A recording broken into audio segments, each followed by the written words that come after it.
வணக்கம் வணக்கம் மக்களை அனைவருக்கும் வணக்கம். இன்று நாம் பார்க்கக்கூடிய வேலைவாய்ப்பு வந்து பார்த்திங்க அப்படின்னா அனைவருமே எதிர்பார்த்துக்கிட்டு இருந்த ஒரு அருமையான ஒரு வேலைவாய்ப்பு தான் வந்து பார்த்திங்க அப்படின்னா இப்போ நம்ம பார்க்க போகிறோம். எல்லாத்துக்குமே ரொம்ப ரொம்ப யூஸ்ஃபுல்லாக இருக்கும். அதாவது அந்த சத்துணவு வேலைவாய்ப்பு அப்படிங்கிறத இப்போ வந்து அஃபிஷியலாக அப்டேட் பண்ணியிருக்காங்க. அதுக்குண்டான அப்ளிகேஷன் ஃபார்ம்ஸ் வந்து பார்த்திங்க அப்படின்னா எப்படி டவுன்லோட் பண்ணணும், என்னென்ன சர்டிஃபிகேட்லாம் ஒன்ஸ் ஆட் பண்ணணும், என்னென்ன ஃபார்மேட் கொடுத்துருக்காங்க. இப்போ வந்து இது ஆன்லைன் கிடையாது, ஆஃப்லைன் அப்படிங்கிறது எல்லாத்துக்குமே தெரிஞ்சிருச்சு. ஏன்னா அப்ளிகேஷன் ஃபார்ம்ஸ் வந்து பார்த்திங்க அப்படின்னா ரிலீஸ் பண்ண ஸ்டார்ட் பண்ணிட்டாங்க. எல்லா டிஸ்ட்ரிக்ட்லையுமே இதுக்குண்டான அப்ளிகேஷன் ஃபார்ம்ஸ் வந்து ரொம்ப சீக்கிரமாக வந்து எல்லாத்துக்குமே போய் சேர்ந்துருக்கு. ஒன்று இன்னொன்று இதிலேயே வந்து டபுள் வேலைவாய்ப்பு அறிவிச்சிருக்காங்க.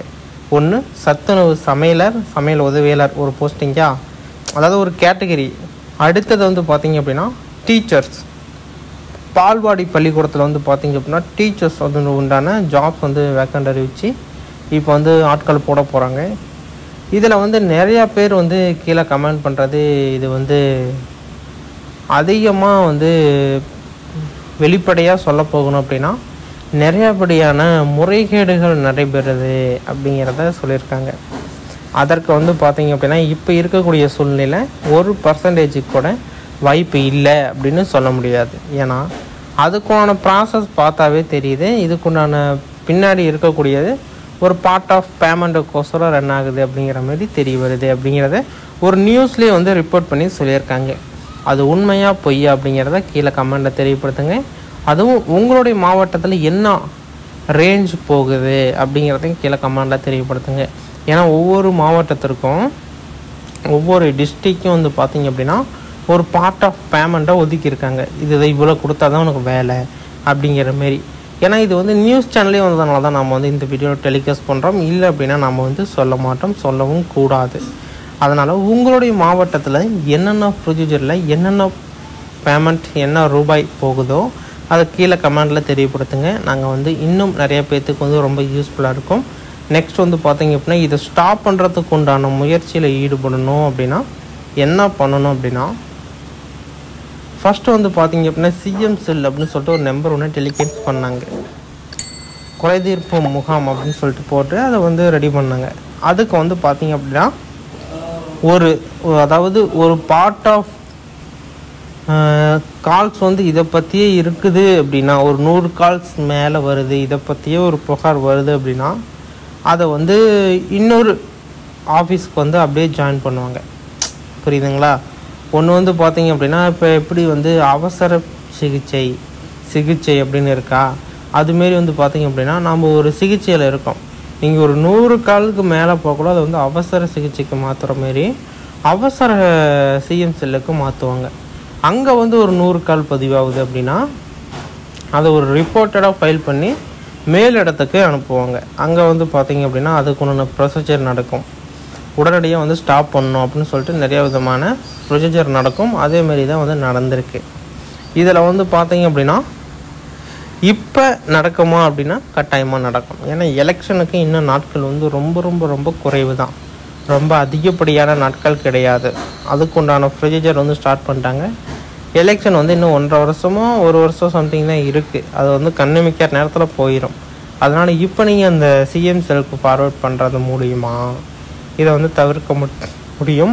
இந்த ஒரு செட் பேட்சாச்சும் நாம் வந்து உண்மையாக வந்து இது பண்ணலாம். அதனால் முடிஞ்ச வரைக்கும் அதுக்கு நீங்கள் வந்து கம்ப்ளைண்ட்ஸ் ரைஸ் பண்ணலாம். இல்லை எனக்கு தெரியல, அந்த நம்பர் எங்கே இருக்குதுன்னு தெரியல அப்படின்னா கீழே கமெண்ட் செக்ஷனில் உங்களோட டிஸ்ட்ரிக்டோட நேம்ஸை நீங்கள் வந்து போட்டு விடுங்க. அது நெக்ஸ்ட் வந்து பார்த்திங்க அப்படின்னா கீழே வரக்கூடிய கமெண்ட்ஸில் உங்களுக்கு தெரிஞ்ச நம்பர்ஸ் இருந்தது அப்படின்னா ஒன்ஸ் நீங்கள் தாராளமாக ஆட் பண்ணலாம். நம்மளுடைய நண்பர்கள் வந்து பார்த்திங்க அப்படின்னா கமெண்ட் ரைஸ் பண்ணுவாங்க. அதுக்கப்புறம் வந்து பார்த்திங்க அப்படின்னா அடுத்தது ப்ரொசீஜர் அதுவே நடக்கும். நீங்கள் வந்து எதுவும் கஷ்டப்பட்டு நீங்கள் வந்து எதுவுமே பண்ண தேவை கிடையாது. ஓகேங்களா?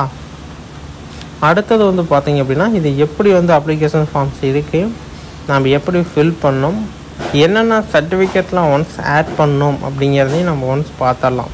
ஏன்னா நிறையா பேர் அதுவே வந்து ரொம்ப டவுட்ஸில் இருக்கீங்க. நாங்கள் எப்படி என்ன அப்படிங்கிறது எவ்வளோ பெரிய இதாக இருந்தாலுமே நம்ம உடனடியாக வந்து ப்ரொசீஜரை ஸ்டார்ட் பண்ணிடலாம். ஓகேங்களா? இது எப்படி என்ன அப்படின்னு பார்க்குறதுக்கு முன்னாடி நீங்கள் நம்மளோட சேனலை இன்னும் சப்ஸ்கிரைப் பண்ணாமே நிறைய பேர் பார்த்துட்டு இருக்கீங்க. சப்ஸ்கிரைப் பண்ணிக்கோங்க. நான் இங்கே வந்து நிறைய பேர் கேட்டதுங்க ஏன் வீடியோ வந்து ரெகுலராக கொடுக்கல அப்படின்னு சொல்லிட்டு. நாங்கள் வந்து ரெகுலராக வீடியோ கொடுக்குறதுக்குண்டான வாய்ப்பு எங்களுக்கு கிடைக்கல. பார்க்கலாம். இனிமேல் வந்து வீடியோ ரெகுலராக கொடுக்குறதுக்குண்டான வாய்ப்பை நாங்கள் ஏற்படுத்திக்கிறோம். இந்த வீடியோவுக்கு மினிமம் ஒரு 30 லைக்கு மேலே வந்தது அப்படின்னா வீடியோ வந்து ரெகுலராக வரும். அதனால் நீங்கள் ஒரு பார்க்குறீங்க எல்லாருமே ஒரு லைக் பண்ணிக்கோங்க. முடிஞ்ச வரைக்கும் நாங்கள் வந்து ரெகுலராக வீடியோ போடுறதுக்கு உண்டான வாய்ப்பை ஏற்படுத்தி கொடுக்குறோம். ஓகேங்களா? ஓகே, இப்போ வாங்க அந்த அப்ளிகேஷன் ஃபார்ம்ஸ் எல்லாம் எப்படி இருக்குது என்ன அப்படிங்கிறத நம்ம இப்போ தெளிவாக பார்த்துடலாம். அதுக்கு என்னென்ன டாக்குமெண்ட்லாம் வேணும் அப்படிங்கிறத ஃபஸ்ட் ஒன்று தெரிஞ்சுக்கோங்க. 8th 10th 12th mark sheet. 8th இருக்கா? ஓகே, அதோட முடிச்சுக்கோம். இல்லைப்பா என்ன 10th முடிச்சோன்னா 8th சர்டிஃபிகேட் வச்சு அப்ளை பண்ணிக்கோங்க. இல்லை அப்படின்னா 10th சர்டிஃபிகேட்டை வச்சு நீங்கள் அப்ளை பண்ணிக்கலாம். ஓகேங்களா? அடுத்தது 12th சர்டிஃபிகேட் இது இருக்குது அப்படின்னா அதாவது மார்க் ஷீட் தான் வேணும். ஓகேங்களா? இது வேணும். அடுத்தது ஜாதி சான்றிதழ் கட்டாயமாக வேணும். உங்களுக்கு வந்து பார்த்திங்க அப்படின்னா கம்யூனிட்டி சர்டிஃபிகேட், அதாவது நீங்கள் என்ன கம்யூனிட்டியில் வரீங்க அப்படிங்கிறது ஒன்று. இன்னொன்று வந்து பார்த்திங்க அப்படின்னா இந்த கம்யூனிட்டிக்கு இங்கே வேலை நிச்சயமாக கொடுக்கணும் அப்படின்னு, ஏன்னா சம உரிமை அப்படின்னு சொல்லிட்டு இருக்குல்ல. அதுமாரி வந்து பார்த்திங்க அப்படின்னா எல்லா பகுதியிலையுமே இப்போ வந்து பார்த்திங்க எலெக்ஷனுக்கு அதேமாரியே தான். இங்கே வந்து என்ன கம்யூனிட்டி நிற்கணும் எலெக்ஷனில் அப்படிங்கிறதையும் மேலக்கரைங்க தான் முடிவு பண்ணுவாங்க. ஏன்னா சமமாக நிற்கணும், சமமாக இருக்கணும் அப்படின்னு சொல்லிட்டு ஒவ்வொரு கம்யூனிட்டியை போடுவாங்க. இங்கே வந்து எம்பிசி தான் வரணும்னா எம்பிசி தான் போடுவாங்க போஸ்டிங்கு. இல்லை இங்கே எஸ்சி கேண்டிடேட் தான் வரணும் அப்படின்னா எஸ்சி கேண்டிடேட் தான் போடுவாங்க. இல்லை இங்கே பிசி கேண்டிடேட் தான் இங்கே வேலைக்கு வரணும் அப்படின்னா பிசி கேண்டிடேட்டுக்கு உண்டான வேலையை தூக்கி இங்கே போடுவாங்க.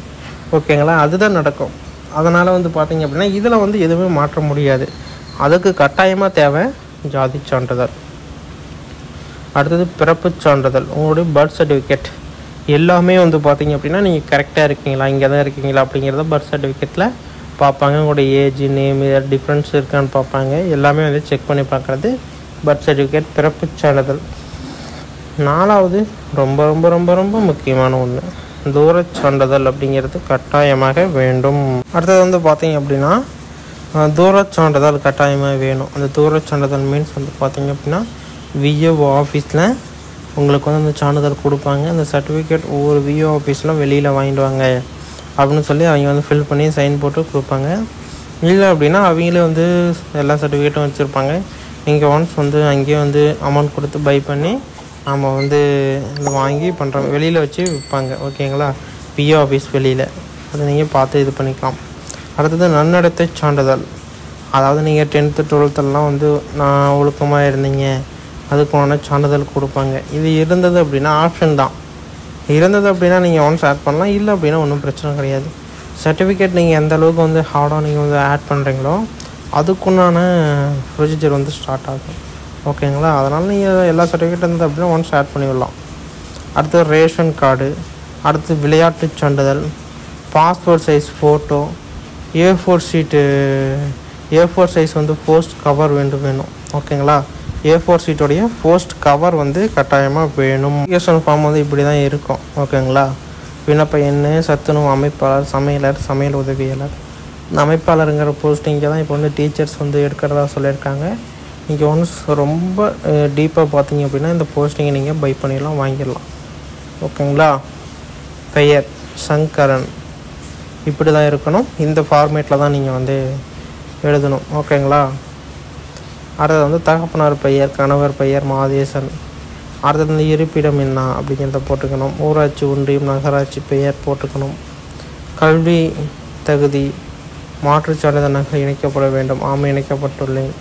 பிறந்த தேதி, வயது, ஆமை இணைக்கப்பட்டுள்ளேன், இதெல்லாம் எழுதணும். ஓகேங்களா? எதுவுமே எழுதாமல் ஃப்ரீயாக விட்டீங்க அப்படின்னா ஆம்னு மட்டும் போடக்கூடாது, இதுமாரி இருக்கணும். ஒரு அப்ளிகேஷன் ஃபார்ம்ஸ்க்கு இதை தான் ஃபார்மேட் அப்படின்னு இருக்குது. அந்த ஃபார்மேட்டை கரெக்டாக நீங்கள் பண்ணால் தான் உங்களுக்கு கிடைக்கும். ஓகேங்களா? இருப்பிடத்திற்கான ஆதாரம், ஆதார் அட்டை, வாக்காளர் அடையாள அட்டை, குடும்ப அட்டை ஏதேனும் ஒன்று கட்டாயம். சாதி சான்றிதழ், உட்பிரிவு, வட்டாட்சியர் மதிப்பினருக்கு உண்டான இணைக்கப்பட வேண்டும், அதாவது சாதி சான்றிதழ் இணைக்கப்படணும். ஆம் இணைக்கப்பட்டுள்ளேன்னு போடணும். அல்லது ஊனமுற்றோர் அதுக்குண்டான சான்றிதழ் இருந்தால் ஆம் டிக் பண்ணுங்கள்.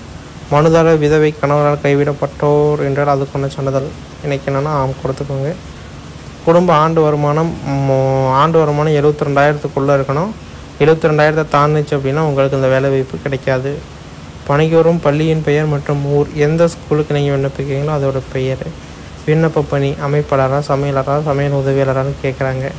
அல்லது விண்ணப்பதாரரின் இருப்பிடத்திலிருந்து பள்ளிக்கு எவ்வளோ தூரம், 8 கிலோமீட்டர்னு சொல்லியிருக்காங்க. பிற குறிப்புகள் ஏதாச்சும் சர்டிஃபிகேட் ஆட் பண்ணுறீங்கன்னா இங்கே எழுதிக்கலாம். அது இடம் மேட்டூர், நாள், விண்ணப்பிக்கும் தேதியை குறிப்பிட வேண்டும்னு போட்டிருக்காங்க. விண்ணப்பதாரர் கையொப்பம் போட்டுக்கணும். இது வந்து பார்த்தீங்க அப்படின்னா என்னென்ன சர்டிஃபிகேட் இணைக்கணும்னு நான் முன்னாடியே சொல்லியிருந்தேன், அதுபோல் இணைச்சிக்கோங்க. விண்ணப்பதாரர் அளிக்கப்பட்ட மேற்கொள்ளும் சுய விவரங்கள் மற்றும் இணைப்பு ஆவணங்கள் தொடர்பான அசல் சான்றிதழ் பார்வையிடப்பட்ட,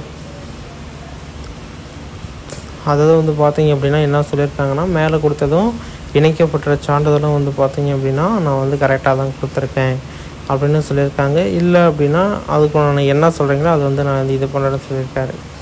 நேர்காணலில் ஆவணம் சரிபார்ப்பு, கையொப்பம் மற்றும் பதவி பெயர் எல்லாமே வந்து சரிபார்க்கணும்னு சொல்லியிருக்காங்க. இது ஏதாச்சும் டவுட்ஸ் ஏதாச்சும் இருக்குது அப்படின்னா தாராளமாக கீழே கமெண்ட்டில் தெரியப்படுத்துங்க. நான் முன்னாடியே சொன்ன மாதிரி என்னென்னு பார்த்துட்டு உங்கள் டிஸ்ட்ரிக்ட் நேமை கீழே கமெண்ட்டில் தெரியப்படுத்துங்க. வீடியோ ஃபுல்லாக பார்த்தீங்களுக்கு அதை பற்றி நிறையா தெரிஞ்சிருக்கும், செக் பண்ணி பார்த்துக்கோங்க. இதுமாரி பயனுள்ள வீடியோக்களை தெரிந்து கொள்ள நம்ம சேனல் சப்ஸ்கிரைப் பண்ணிக்கோங்க. நன்றி, வணக்கம்.